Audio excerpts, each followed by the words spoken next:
Welcome to this 7th feature showcase. So we're thrilled to have you join for this new feature showcase. So if you are new to these sessions, don't worry, we'll share links to all of our previous showcase so that you can catch up and get the full benefit of everything we've covered so far. Today's session will highlight some of the best practices with the page designer, along with feature design to make your experience even better. But before we get started, a few quick housekeeping notes.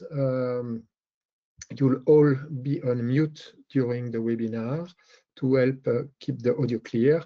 But don't worry, you can still ask questions at any time. Just type them into the chat or the QA section, and we'll make sure to address them either during the session or at the end of the session, or even later, since we know who you are and we have your email address and contact. Jeremy, we will be able to have a quick look to the agenda. Yes. My last word for today. The first part of this session will be dedicated to do's and don'ts. So the idea here is to have a selection of what is the best practice and what are the worst practice to improve your use of the page designer. The second part will be about tips and tricks, things that feature that you may not be aware of. It can help you to have a better use of the page designer and the other designer as well. And at the end of the showcase itself, we will have a question and answer session during which you can, of course, ask any kind of question concerning this session or any other subject. So the session is recorded. The record will be available certainly tomorrow, and all the existing sessions recording are available on the documentation portal, so they are free access. Jeremy, if you're ready, I will switch my camera off, and the floor is yours. Thank you, Guillaume. Hello, everybody. So Jeremy from Fluid Topics. As usual, I'm happy to see you today. And I hope you will learn some tips and tricks to better use the designer. So let's start. First, we will start with the do's and don'ts. So I tried to make a selection of some stuff to do and some stuff not to do to improve your use of the page designer, because it's a powerful tool, but you want to use it the best, not the worst way. So first, quite easy, but let's begin with the fundamentals, the header and the footer of your website. So what I propose you to do is to use the header designer for the header and the shared component for the footer. So if you use our header designer, you will be able to change it just in one place, the header designer section, for an immediate effect everywhere. If you change one button, it will be reflected everywhere. And for the footer, as we don't have any dedicated designer, there's no footer designer, you can use a generic shared component. So I insist for the generic shared component, because when you create a shared component, you can select the type. And if you use a generic one, you will be able to use it everywhere on your portal for reader, search, custom pages, and so on. It's not contextual. And what I propose you not to do is to create your footer or header on the page and then duplicate the page and so on, because every time it will be a different occurrence of your header. So if you modify one, you won't see any changes anywhere.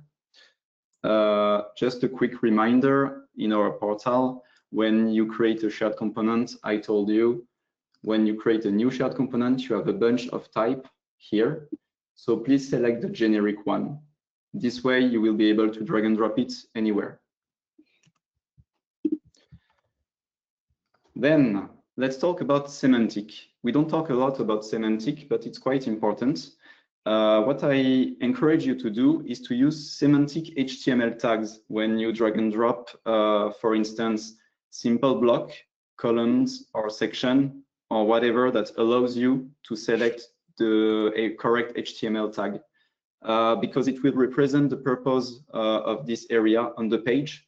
So it's better for screen readers and other accessibility content analysis tools.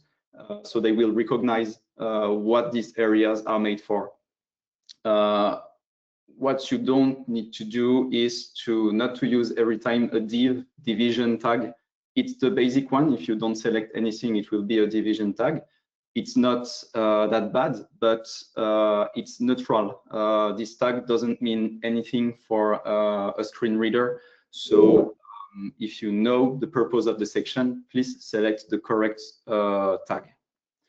For an example, here we have, let's say you want to integrate this kind of stuff. So we have quotes and a section here, a column with some information about a TV series. So what I propose you, if we see this mockup, is maybe to take this part and put it as the main section. Then here an aside part, so it's more information about everything on the page here, but it's not that important than our main section. And then in the main part, we could have two sections, this one and this one for every block quote. And in a section, we could have a header, then the block quote, because here it's a quote, but it could be anything else, and then the footer. So we will end up with such HTML. So we have our main, the first section in the main and the second section. For each one, you will have the header, the block quote, and then the footer. And don't forget about the aside is here. So this way, the tools will understand what it's made for. So it's better than just div everywhere. Next, big subjects. Let's talk about the colors.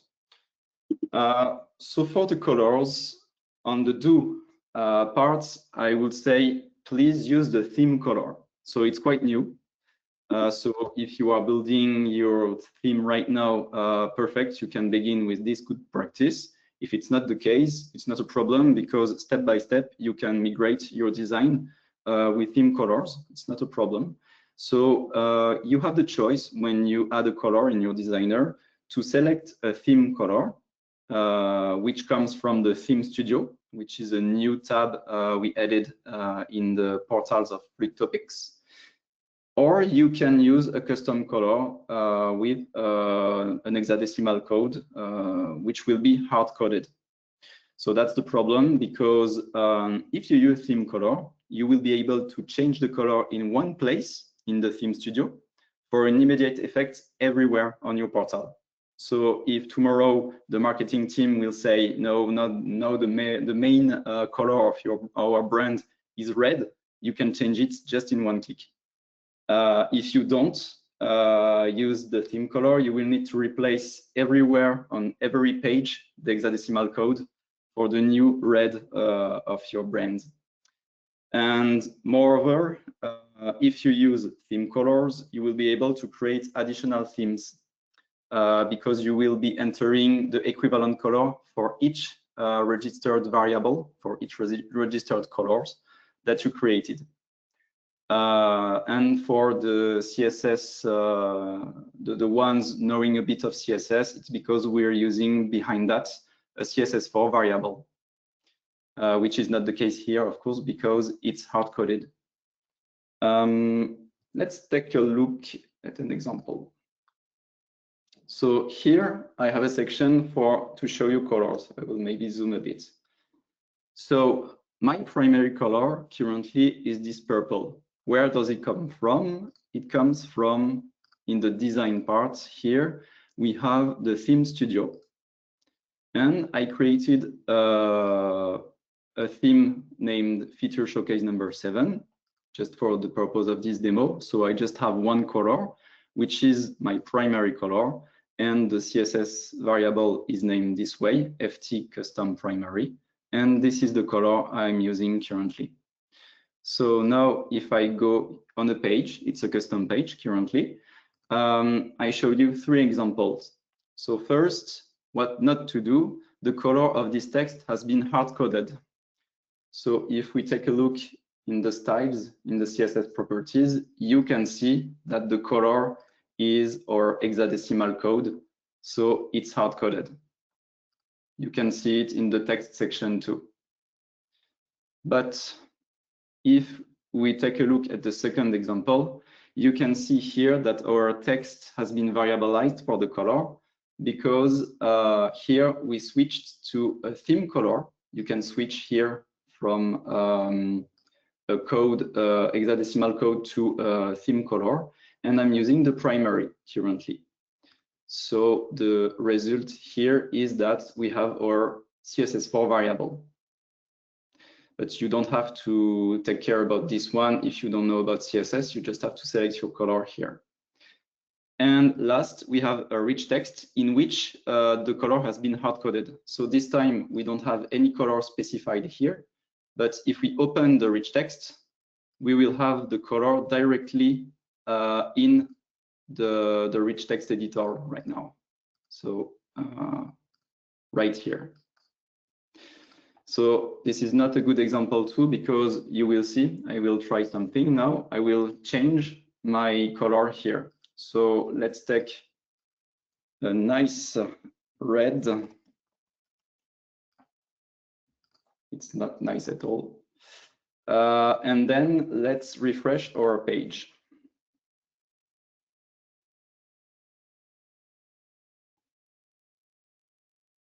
It's a bit long. Okay. What do we see now? We see that the first one was hard-coded. So of course, it's not my new red color. This one, same in the rich text, but this one used the theme variable. So it was automatically replaced by our new red color. So tomorrow, if your marketing team change anything, you can change it just in one place. So that's really, really perfect for this, this case. Just a quick focus on the rich text. I showed you that on my third example, we are using the rich text color picker. So there's an issue with this rich text color picker because it's not linked to the theme colors. So you won't be able to benefit from the Theme Studio colors in here. So you can just select one of these colors or enter a new hexadecimal code. So it will always be hard-coded if you are using this kind of this manner to add a color. So what I encourage you to do if you just wanna color a part of a big text is maybe to use the custom component. So it's not the best way, but I mean it's a good workaround because using the custom components, you will be able to use the CSS4 variable in the CSS part of the custom component. So I showed you another example for this one. Here we have our rich text, and this rich text component contains color words. So this is hard-coded. And here we have our custom components, but in our text, I just color this part with my primary color, and it's working, as you see, because it's now red. So behind the scene, if we open our custom components, you will see the text. I wanted this text to be bold, so I added a strong tag around the colored words. And then in the CSS, for the strong, I want my primary color. So it needs a bit of CSS, but it's not that complicated, and you can achieve what you want with this manner. That's it for the colors. Then let's talk a bit about responsive. For this one, it's quite simple. Please integrate a mockup desktop first. So begin with the largest resolution and end with the smallest resolution.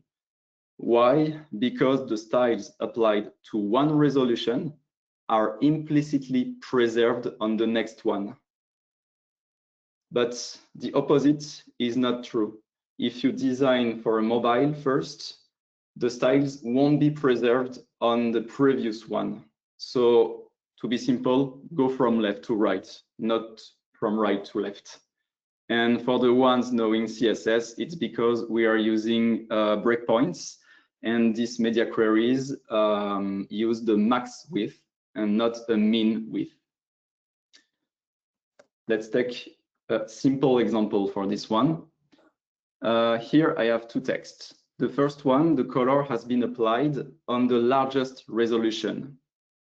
So as you can see here, I'm using my primary color. Okay. Here, the color has been set on the smallest resolution.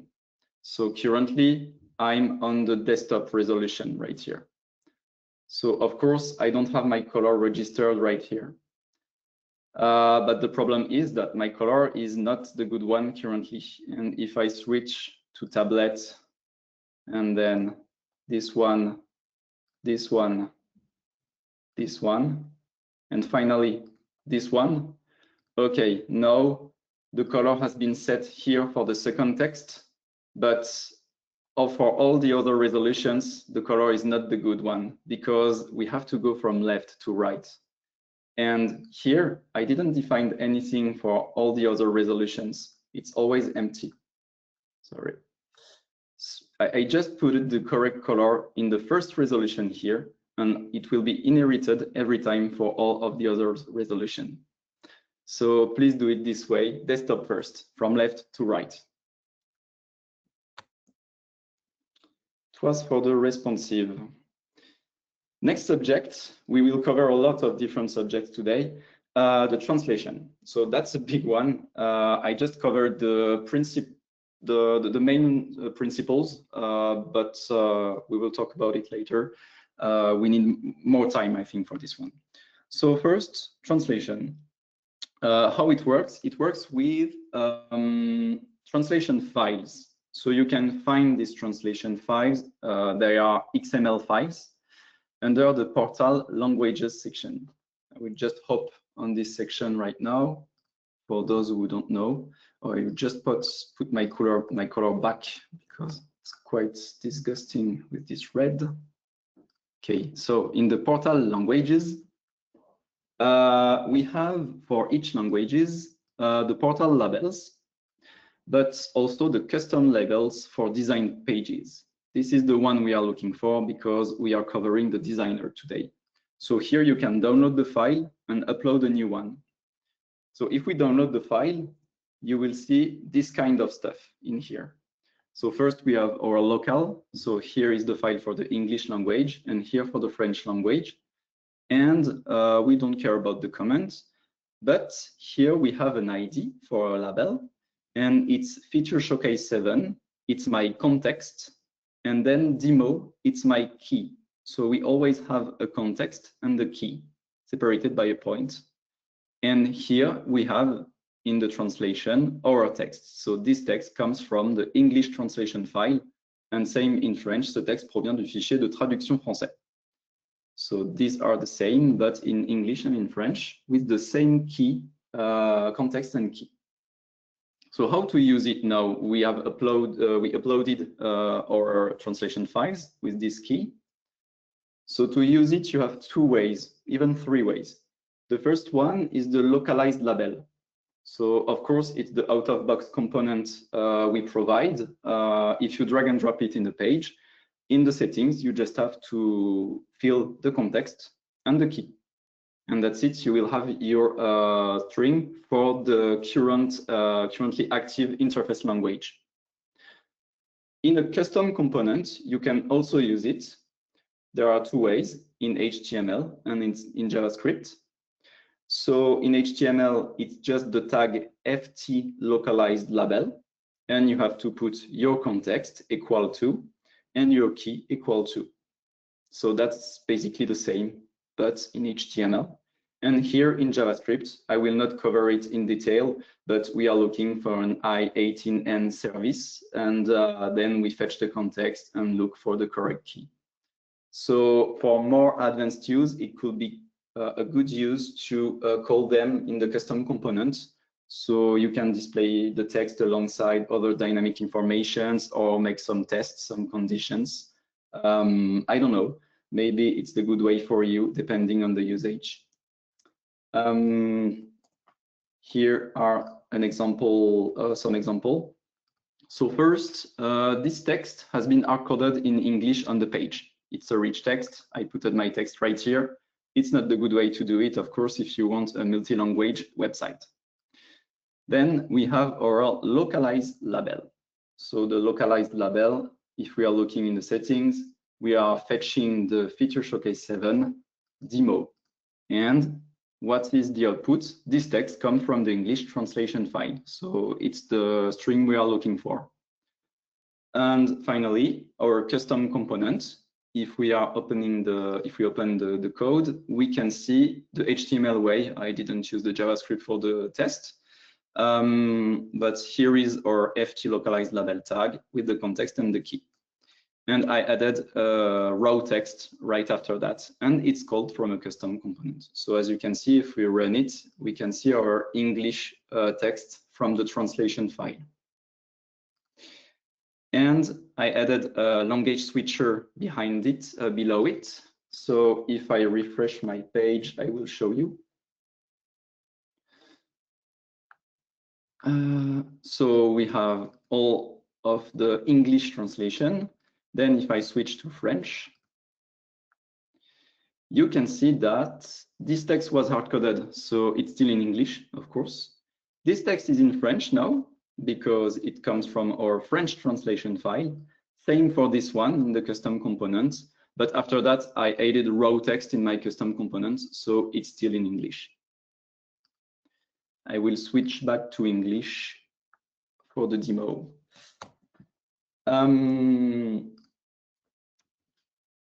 To finish with the translation, for real world example, let's take just a first use case, because there are a lot of use cases, I think, and we need to cover it in a dedicated section, I guess. So first, let's take a quick mock-up here with plain text. I call it plain text because they are really short texts without any formatting.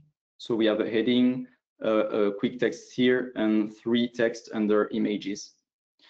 Here on the right side, we have what I call rich texts. It could be, for this mockup, a product page with big texts and maybe links inside the text and bold stuff, underlined stuff, colors, whatever. A more complicated page. So what could we do with these 2 examples? What I propose you is, for plain texts, to use the localized label, because I mean it's short strings and you don't have any formatting on them, or you can add the formatting around them in the localized label component, not in the string itself. And using it, you will be able to have only 1 page to maintain, your international page, available for all languages. That's cool. But because if you duplicate the entire page, you will have your English page, your French page, and you will have to maintain both of them. And I don't even imagine if you have a lot of languages. So for short plain texts, I would recommend to use localized label. But for rich texts, I will maybe encourage you to use the opposite, because localized labels are not made for rich texts with link, bold stuff, italic, and so on. If you need to highlight some words and to have some control over the styles within the text, I think you will need to duplicate the page. So to have an English page and a French page, and then you will have to maintain both pages, but you will have more control on them. Using the localize label, you won't have any control over styles, so you can't achieve what you want, I think. But be careful. If you duplicate your page, try to build them smartly with shared components and so on, so you won't have to maintain everything by hand, and it will be, I think, feasible this way. But as I told you, how to translate is a really big question. These are the first clues I want to show you, but I think we will cover it in more detail in a dedicated session with more use cases and maybe more real-world example that could help you. Let's jump into the custom code now. So what I call custom code is the custom component. So if you drag and drop a custom component and write some code, maybe you didn't see it, I don't know, some people forget about it, so I highlight it today for you. It's that you can trigger it when you want, this code you are writing. So by default, it's called onCreation if you don't select anything. But you can also trigger the code when the component is visible for the first time, or you can trigger the code every time it becomes visible. So it could avoid unnecessary processing if the code should not be launched when the page loads, if you select one of the two last items. So don't use maybe the onCreation if you don't need your code to be executed when your page is launched, because it will be unnecessary. So I will show you an example for this one. I created, I will show you here. I created 3 custom components. Each time I drop them in a floating menu. So if I open my floating menu, I see my custom components. Here it's the same, here it's the same. But this custom component has been set on creation. It should run on creation. The second one, when first visible, and the last one, every time it becomes visible. In this custom component, I just added an alert in JavaScript, so it will there will be a pop-up showing some text. So let's try. If I allow my alerts right now, we'll just refresh the page. You can see already, after refreshing the page, we have a first pop-up here with onCreation, because it's the text I added for the first custom component. So it already has been launched, even if it's not visible. It's created, the code is executed. That's all, visible or not. For the second one, we didn't see anything yet, because we have to make it visible for the code to be launched. So let's open it. Okay, so the code is launched, but when it's visible for the first time. If I close it and open it again, you can see that the code is not launched anymore. But for the last one, I think you get the point. If I open it, every time it becomes visible will be shown. I close it, I open it again, every time it becomes visible. So it could be handy if you need, every time you open a pop-up, I mean fresh data or whatever, when first visible should do the trick most of the time. onCreation could be useful if it's already visible and you have to launch it for whatever purpose. But be aware that the 3 options are here, and you can use one of them. Next, we have the conditional. So the conditional visibility is powerful. You already know a bit to use it, I think. I want to show you an example with the reader this time. So what I encourage you to do is if you have minor changes to make on the reader page, for instance, based on the value of a metadata, a user's role of whatever. You can modify the reader itself and add a conditional visibility in it to display the portion you need for the user or the correct metadata, the condition you want to add.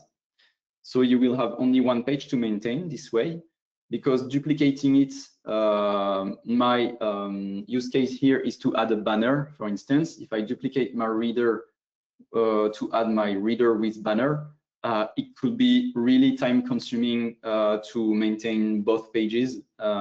If they really look the same, I mean, just keep one and add a conditional visibility with the banner. Let's see an example. I will just disable my alerts. So let's jump into the shared components first, because I created for this demo a little banner here. It's a generic component. I could add it as a reader component, but whatever.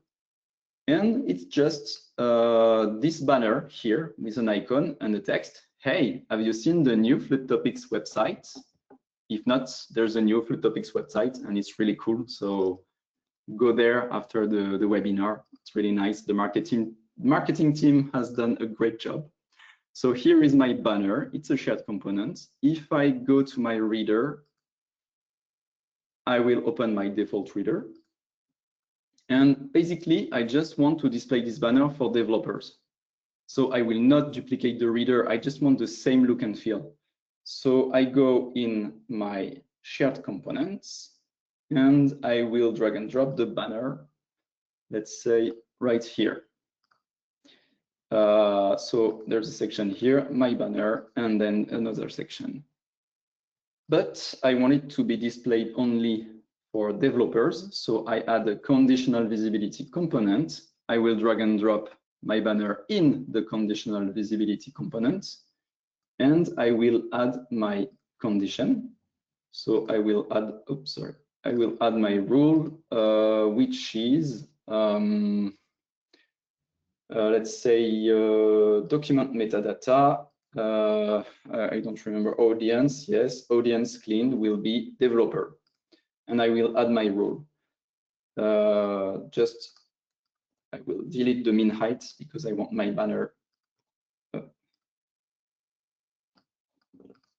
Okay, to be nice. And then I can save. And now if I go in developer documents, API reference guide, no, it's not a developer document. Okay, this one is a developer document. I have my banner. But for all other documents not developer related, you won't see the banner.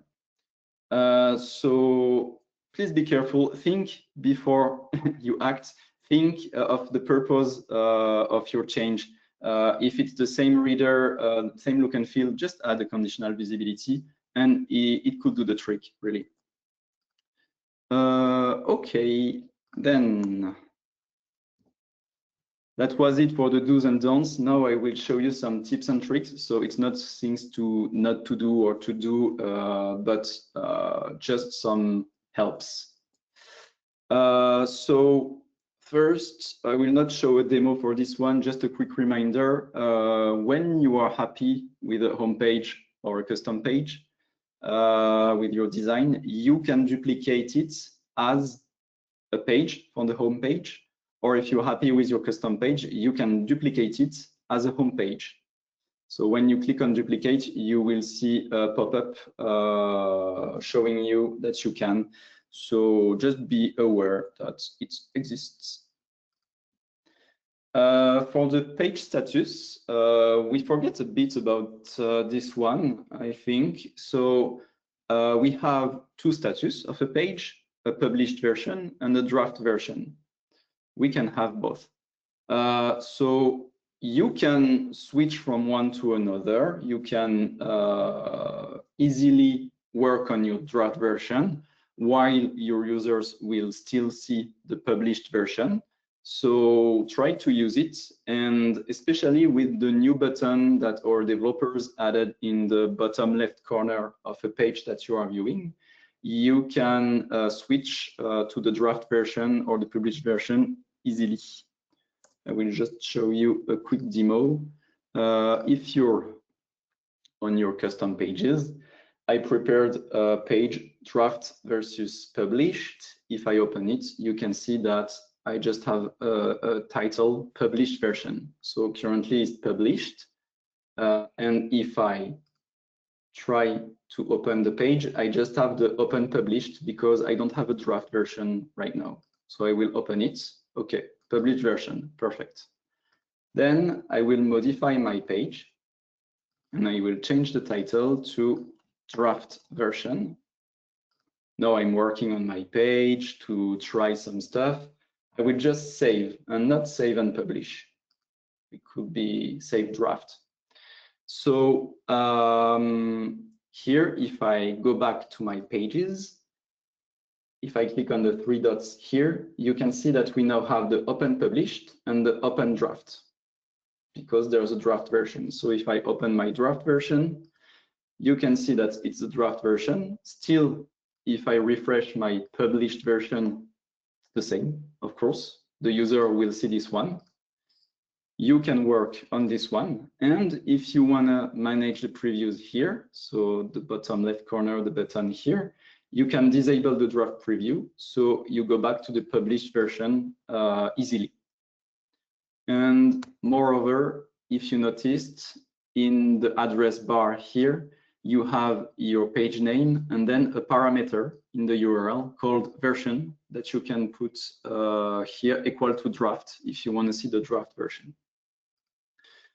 That's it. It's not complicated, but think of it, if you are working on a page already existing, you can work on the draft version and easily switch from one to the other. Quick reminder about the navigation. Use the breadcrumb in the bottom left corner of the designer to focus the correct elements, because sometimes it could be painful to click on the correct elements. You can see how it's encapsulated this way. And also, even more powerful, in my opinion, the DOM tree, which is available in the right panel under this tab here, under this icon. And you can see that here you have the whole page hierarchy, all the elements put in it. And so you can see an overview of the entire page structure. And what is even more powerful, that you can rename all of this here, all of the elements, all of the components. So if you put more descriptive name in it, you will find easily, or another member of your team could find easily your elements. For instance, in the semantic section here, you can see that I renamed everything, like in my columns, I have the quotes, sorry, I will zoom, the quotes, the sidebar, and in the quotes, I have my quote number 1, quote number 2, with every time a header, a text, and the footer. I mean, it's easy, we know where we are, so I would recommend to rename stuff. Quick focus on the built-in search bar, so the famous search bar on the home page. So you have what we call the quick filters. This one is really powerful because the user can set his own filters. A lot of customers are not aware of this feature, so I wanted to show it to you. As a user, if you go to My Account Search Preferences, you can select your filters and they will be applied by default on your page. So if I go as a user, I will just go here in my library, my account search preferences, I will modify my filter results. Yes, maybe I will try audience developer as usual. I will save these filter results. And now if I go on my homepage under the filters, you will see that the audience is already pre-selected to developer. So that's quite nice. And as you can see, it's a drop down. So you can, as not a user, but an administrator of the portal, provide some default filters here. And to do so, you have to go to the home page. Sorry, it's a shared component. I will just hop in here. So you can go to the component, and then in the settings, you will have your quick filters, and then you can add new quick filters. I would enjoy it as a user to have like a preset for developer, a preset for I don't know, marketing or whatever, depending on your situation. So you can already just select a dropdown and it will fit all the filters correctly. So in my opinion, it could be nice for a user, end user. Okay, so that was for the built-in search bar. Let's talk about rich text. So for rich text, two stuff, the alignment and the margin. Aligning, for instance, an icon with a rich text could be a bit painful sometimes because yes, you cannot add your icon directly in the rich text.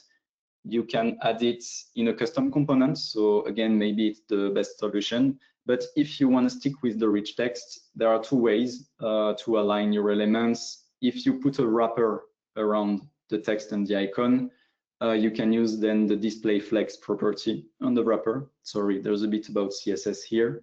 And another way could be not to add a wrapper, but directly display inline block on each element that you want to align. A quick example here with my wrapper, you can see that my elements are really nice, well aligned. So this is because I added a display flex and align item center. If I remove it, of course, it won't behave the way we want. Same here with the second solution with a display inline block on each element. Then for the margin, I think you are aware of this one, maybe. I don't know. So quick reminder, maybe you want to get rid of the default margins of a paragraph, because when you're in a rich text editor, you don't have the control over this kind of margins. So you can select your text, and under the type of elements you are working with, you can select in blocks divs. Div is again a neutral element, so it's not that good in a semantic way, but still sometimes you want to get rid of these margins, so that could be the good way.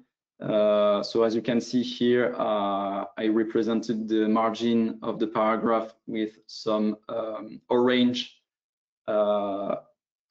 backgrounds, and it could be annoying because text could be there could be too much space between text. So here it's a simple division and you don't have any extra margins. So again, it was here by default, it's a paragraph, but you can choose div. Next, the link. So you have two ways to add links. The first one is to add the link inside the rich text editor. But the downside of it is that you won't have any flexibility on the style for the hover and the appearance of the link. But you can also add a link component. And if you use the link component, it will be fully customizable. You could set styles for each state, hover, focus, and so on. And moreover, it's preferred to create clickable tiles because inserting a link in a rich text is nice, yes, to have some words as link in a big text. Sorry. So here are the example. This link was added using the rich text component. So if I open my rich text, you can see the link is here. Quite simple. But here, this link was added using the link component, and we can see it here in the breadcrumb because I have my rich text, which is encapsulated in a link component. So if I click on the link, you will see, of course, the link I entered, but also in the styles, you have every state of the link: hover, active, focus, and so on. So this way, if you want to use a link component to create a tile, it's possible, of course, because you can add the CSS you want, so some padding, background, border radius, and so on. And when I hover it, you can add what you want here. Bad example, by the way, I added hard-coded colors. You don't have to. And that's it for the links. Then the collapsible, the floating, the tabs, what to use and when. Quick reminder of the first versus between collapsible and floating menu. If you use a collapsible, when you open the content, the component will push every other content below it. If you use a floating menu, it's out of the flow and not in the flow. So it will not push back the content, it will just cover it, a little pop-up. So if we try an example, I will show it here. The collapsible, if I open it, will push back my text right here, and the whole page, by the way. But if I open the floating menu, it will not push back anything. It will just open and cover the rest.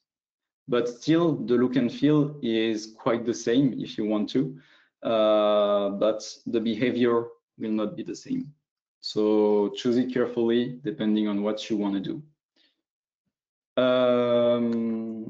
And now that we have a clear explanation between collapsible and floating menu, what's the difference between a collapsible and tabs? A collapsible component shows and hides a single content. The content is independent. So if you put 2 or 3 collapsible, each time you will need to open and close it, and there will be no interaction between all of these collapsible. But tabs are more intelligent because they can handle multiple contents, so one at a time. The contents are linked together, so only one will be displayed at a time. Here is an example, collapsible and tabs. So on the left side, I have a collapsible. On the right side, I have tabs. If you really want the same look and feel, it's possible, as you can see. And here, if I open and close my collapsible, well, it displays and hides this text, and that's it. For the tabs, I have 2 tabs. So if I open the tab 2, it will, of course, display the content number 2 and the content number 1 for the tab. So they are linked, just one at a time will be displayed. So when you think about what component to use for your need, think about that. And last but not least, reusable. Final focus on the shared components because it's so powerful if you use it the good way. Again, shared components are made to create something once and reuse it infinitely in your pages. So you can reuse portions of an interface in multiple locations. If you change it in the shared components, it will be changed for every instance on your pages. And if you design it flexibly, it's even possible to vary them from one occurrence to another for the size, the color, the content. I will show you examples. So I created a shared component for this purpose called Smart Symbol. It's a generic shared component. I can put it anywhere. So it's just an icon in a circle with some background color using my theme color. Remember here, not here. Where is it? Right here. No. Here. Sorry, I have my background color. It's not in the text, but in the background, I have my primary color of my theme. And in my page, I put some instance of my smart symbol. I call it smart symbol. So all of the instances that you can see of this symbol come from a shared component. It consists of an icon on a solid background I showed you. So this plus this equal this. And it's responsive. So you can use it at different scales and in different layouts because I tried to integrate it so it can scale. For example, here I have two tiles. In the first tile, you can see that it has this size, but here it's bigger because on this column, I added a bigger font size. So it follows, it inherits from this font size. You can see it here in the designer. If I go in the first column, there's nothing, no font size, so it's the default size. And here, if I go in the second column, I put it a font size of 1.5 rem. I could put pixels as well. And the text is bigger, but also the icon in it. And I can modify it, I don't know, 1.25 and so on. It will fit. Also an example in some search results, you can see that the icon is small because I didn't give any size for this icon, but it behaves quite good. And if I drag and drop another instance of the icon, it could be big because it's responsive again.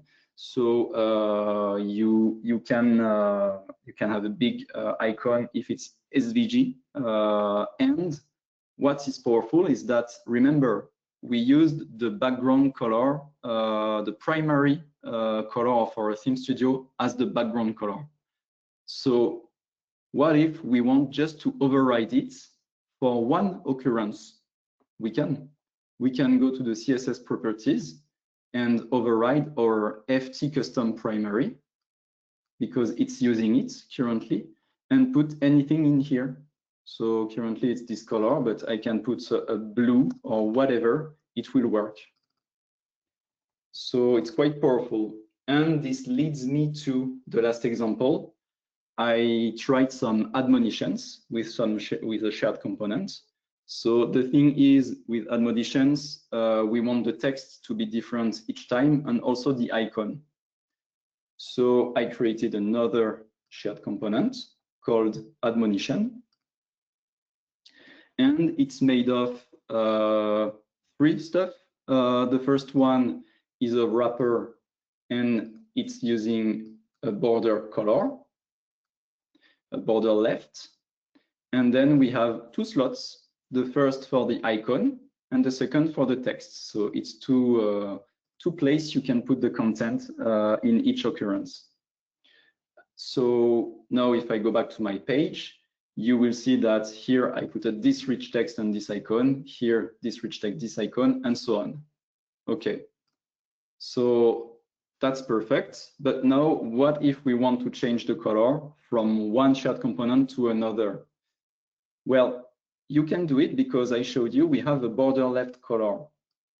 So here, how is it made? We have a 4-pixel solid, and then the color is the result of a variable I created. I could have named it like foo color or bar color. I named it a good way, so it's admonition color. But I mean, it's a variable I created. And then if the variable is not found, I have a fallback. And the fallback is, once again, our purple color from the theme, the FT custom primary. And you can see that for the first drag and drop I made for this shared component, I didn't specify anything here. So it's the purple color by default, and that's it. But for the second one, I changed the admonition color to a blue color. And for this one, for a yellow color, and for this one, for a red color. And I mean, you can put anything in here, like we'll put a green color, sorry, and it's green, and that's it. Because the icon too, I didn't show you, and we will finish on it, use the same variable as the color. So the icon will change with just one change of the variable. So it's smart, you can use it anywhere you want, but define a specific appearance for each occurrence. And that's it. Maybe you want to talk, Guillaume, for the next date. Sorry, it's a bit late, but I had a lot of things to show you today. I was just trying to find the unmute button. I found it. You found it. So, Jeremy, we have a few questions in the chat. Maybe it's a good moment to answer this question. Yeah, sorry. So, the first one, can multiple people work on the same page? Is there a risk to overwrite each other's works? I would say yes, there is a risk. You are right. It's a really good question. I should have told this. There's a risk. You're right. And we are thinking about this problem, maybe to lock the page, but we are not sure that's the correct way. So we should definitely do something about it. But be careful. Maybe tell your team that I'm working on this page for the whole day or whatever. That was the first question. Second one, do you already know when the dedicated session to translation will take place? I would say no. Yes, because we have, you see another date right now, next year. That's, I don't know when. Yes, definitely. The next feature showcase will talk about search optimization and will take place mid-December.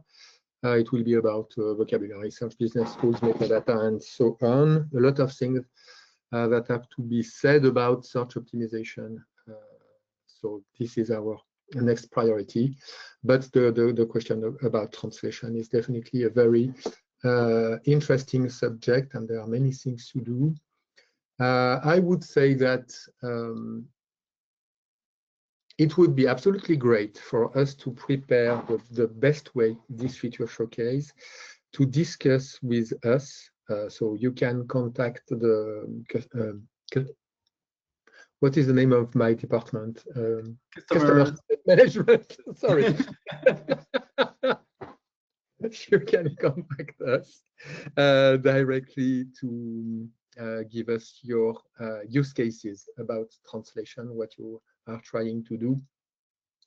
And that will help us to focus on the real life use cases for this coming feature showcase. That would be absolutely great. So you can contact me or Lola or Elodie using the help desk ticket dedicated to customer success management. Yeah, if we gather the use cases, I think we could prepare some good slides about it to answer your questions. Exactly. Next question, is there a way to localize links? At the moment, a localized label only works for text, but it would be we would be happy to use this for links, as we have, for example, links that should refer to dedicated page in a certain language. Yes, you are right. That's an issue. The link will be the same for every language currently.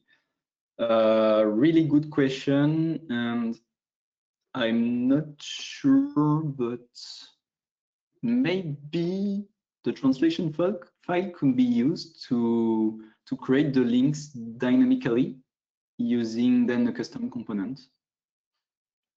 But it's tricky, and I think we definitely need to make an upgrade, an improvement on the link component. But if you need an answer for a specific use case, maybe you can reach again CSM, Guillaume, and his team. And we have thought about solutions about language independent links. For example, if you need to access to a specific page that displays values for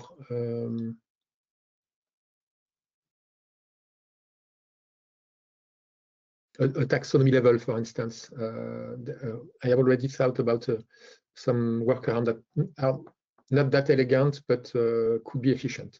So feel free to contact us about these specific questions. That's a very interesting subject as well. So we'll discuss. There is no immediate solution, but there are tracks to follow. And that's another use case for the translation. As we told, we just covered the basics today, but you are right, the links have to be translated too. Absolutely. Next question, what is exactly a reader page? I'm surprised to see this question. The reader page is the... Okay. Do you want to show us what is a reader page? Oh, yes, of course.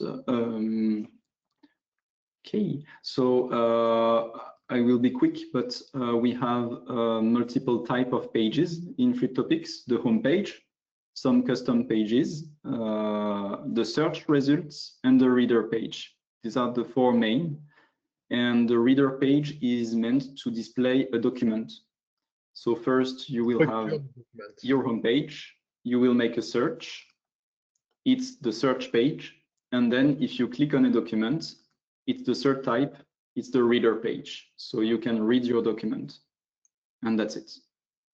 It applies only to structured documents, because yes, if you display a content that is a PDF or maybe an Excel file that has been sent as it, we will use the viewer, and the URL itself is not the same.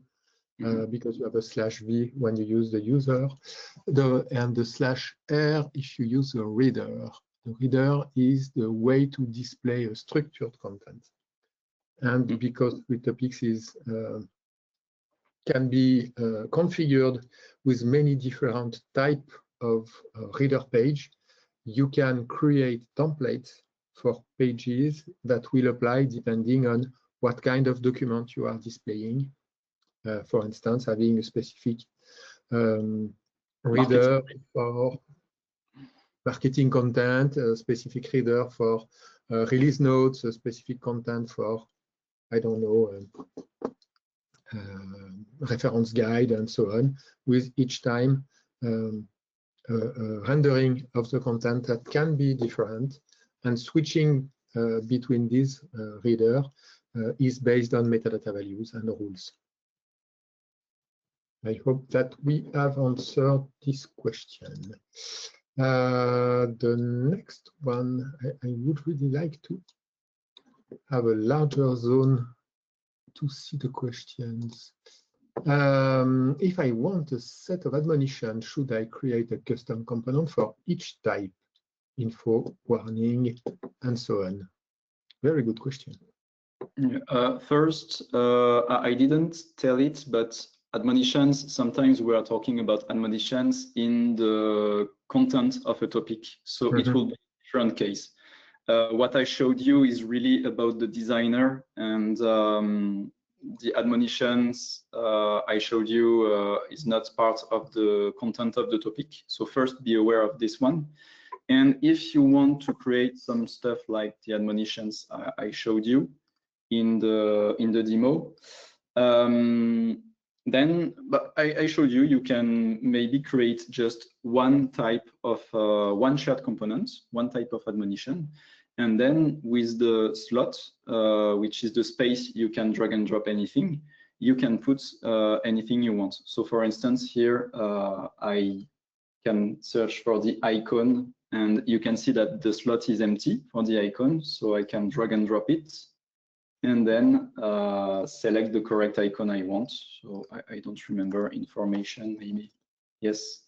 Here it's warning, here dangerous, and so on.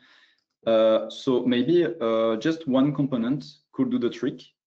But I mean, if there are more customization for each admonition, you can maybe create one for each. It's not a big issue. But the question to ask yourself before trying this kind of thing is, do it looks like the same? If it looks the same, maybe one is enough with just a few customization with CSS4 variables and slots for the content. Thank you, Jeremy. Do we have other questions? No remarks. This was a wonderful session. Thank you, Jeremy, as always. Thank you. You're really kind. Thank you. I hope you learned stuff and nice. We always do. Will you consider introducing template versions so that we can revert to previous states? This is a very interesting question. Currently, it is possible to duplicate any kind of object that you create in the designer in many versions, so that you can apply versions number and go back.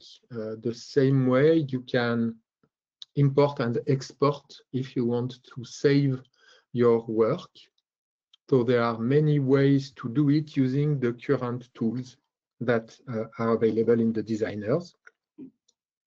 It can, at the end, be a real mess. So you can delete templates as well.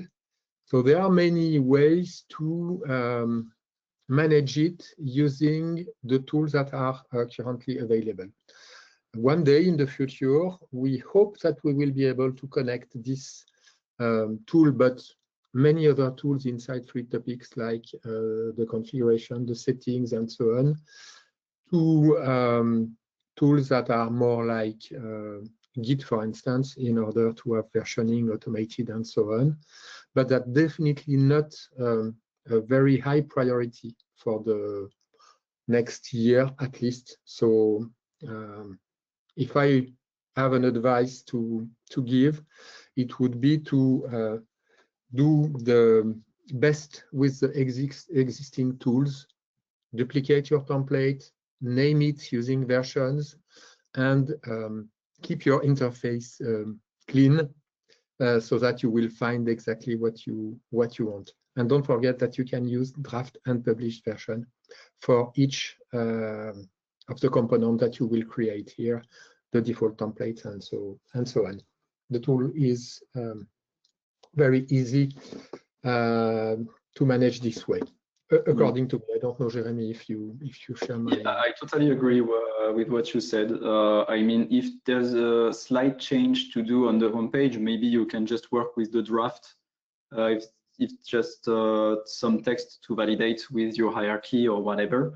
But in fact, if the modifications are bigger, maybe you can duplicate temporarily the homepage, name it home v2, and work on this homepage. And when it's ready, then you can put the home v2 as the current home and delete the previous one and keep your interface clean.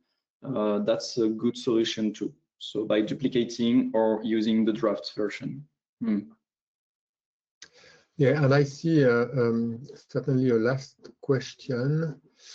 How can I assign the default status to a duplicate of reader or topic page? The default one cannot be deleted nor renamed.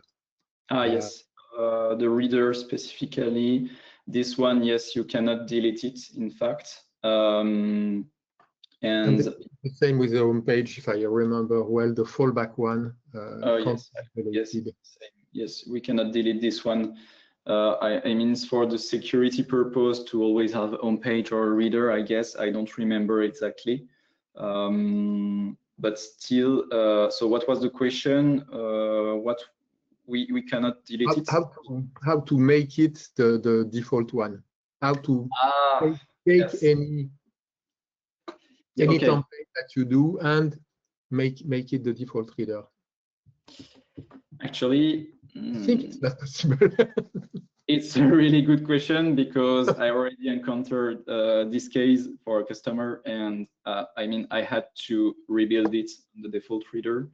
There's tricky stuff that we can maybe do during an import by changing the ID and so on, but that's really, really tricky. So there's no good way today, I would say, to make, let's say I'm happy with the marketing reader and I want this reader to be the default one. I think you will have to rebuild it in the default one. But well, you can keep the default reader as well, because it's not a big issue, and just not use it by going in the portal reader page. In the designed interface, you can choose your reader for and associate it with some metadata if you need to. But the default reader don't have to be selected. I can just select marketing reader as the default one.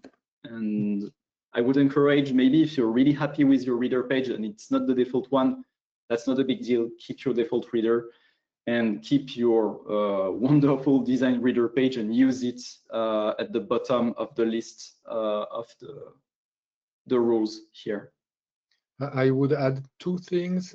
It's almost the same with the fallback page on the home page, because the fallback one is the one that will apply if the UI language selected by the user is not one that you have already created. That means right. that if you make a homepage in English, in French, in German, and you have end users who selected Spanish, for instance, then the fallback page will be used. In any other case, the homepage that will be displayed is the one that has the right language. So it's not a big deal. It could be improved. And if it's something that you really think is important in your use cases, then I encourage you to create improvement request tickets, because each time there is a choice among a priority for improvements, we always care about the number of customers asking for a new feature. And definitely, as a software vendor, we have to choose among improvements that are made by more and more customers, more than definitely improvements that are asked or awaited only by one customer. So having these tickets will help us to choose the best priority, because to be transparent, the roadmap is full for the next 10 or maybe 12 years. So we have to make choice every quarter to decide what will be developed first. And having this improvement request ticket on the CSM side really helps us to choose what is really important for you. So feel free to create tickets, even if we say that we can't do the job immediately. All the tickets are stored, are linked to the internal ticketing system, and the priority are defined little by little. Yep, that's it. There are too many questions. I'm sorry. In what case have you seen the changes made in the custom page don't get reflected in the published site? That's maybe a little bit. The draft, I guess, if it's just a draft version. I'm not sure, but I would say the draft version. Or maybe you have cache issue too. Some users have cache issues, but normally we're reloading the page yeah, we fetch for the new page, so should not happen.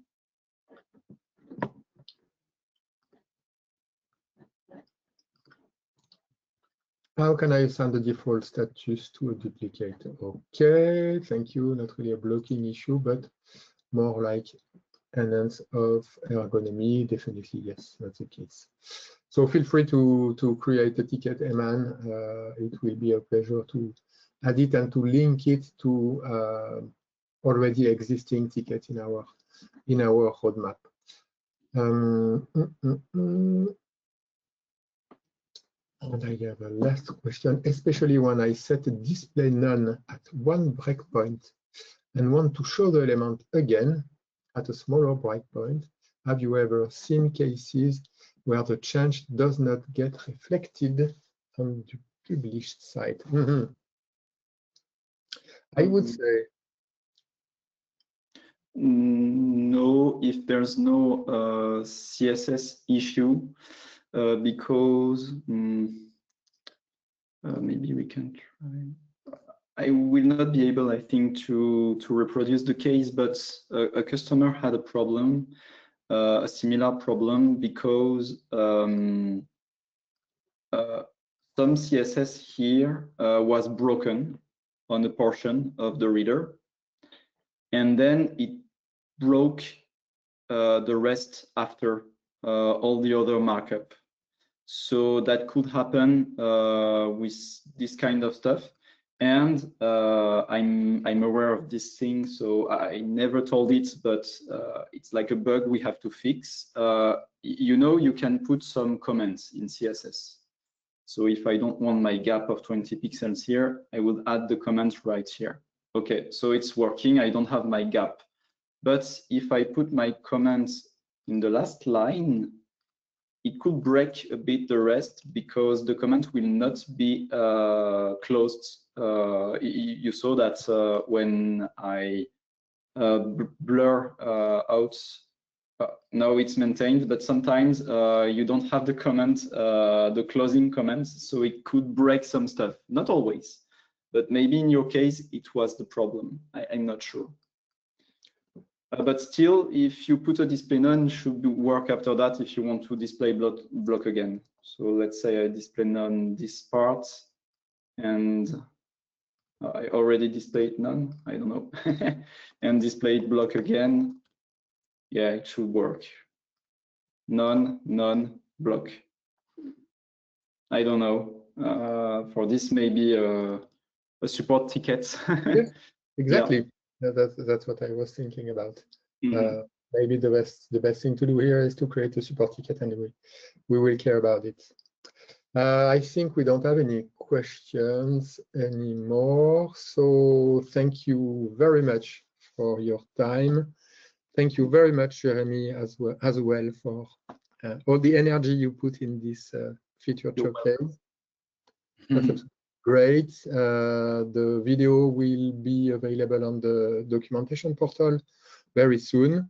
You will have access to it for all the people that have been registered for the feature showcase. The next one is planned for mid-December, and we'll talk about search improvements, search experience. Well, it was a very long one. Yeah. But very interesting, with a very interesting question. So we hope you have learned things, and we have 2 months to prepare the next one. Thank you very much for joining, and have a great day, great evening for European people. And talk to you soon. Bye.